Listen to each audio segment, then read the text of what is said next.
సరే, English సౌండ్స్కి basics ఏంటో చూద్దాం.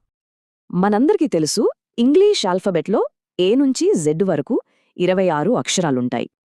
అయితే ఇవి రెండు మెయిన్ గ్రూప్స్గా విడిపోతాయని తెలుసా? అవే వోవెల్స్ కాన్సనెంట్స్. వాటి మధ్య తేడా ఏంటో చూద్దాం రండి. ముందుగా వోవెల్స్ చూద్దాం. అవి కేవలం 5 ఏ, ఈ, ఐ, ఓ, యు. ఈ 5 లెటర్సే ఇంగ్లీష్ ఆల్ఫబెట్లోని వావెల్స్. అంటే మిగిలిన 21 అక్షరాలు కాన్సనెంట్స్ అన్నమాట. సో ఏ, ఈ, ఐ, ఓ, యు కాకుండా ఏదైనా లెటరుంటే అది కాన్సనెంటే. కేవలం లెటర్సే కాదు, అవి పలికే సౌండ్స్ చాలా ముఖ్యం. వావెల్స్ వాటికవే సౌండ్ క్రియేట్ చేస్తాయి. ఇవి ఓపెన్ సౌండ్స్. కానీ కాన్సనెంట్స్ అలా కాదు. వాటికి సౌండ్ రావాలంటే వోవెల్ హెల్ప్ కావాలి.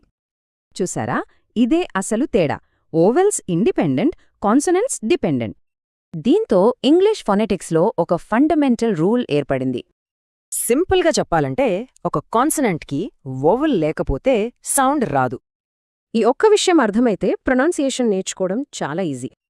అయితే ఇక్కడ ఇంకో ట్విస్ట్ ఉంది. ఒకే లెటర్ ఎప్పుడూ ఒకే సౌండ్ ఇవ్వదు. నిజానికి ఒకే లెటర్, అది ఉన్న పదాన్ని బట్టి డిఫరెంట్గా పలుకుతుంది. దీంతో ఒక కొత్త ప్రశ్న వస్తుంది.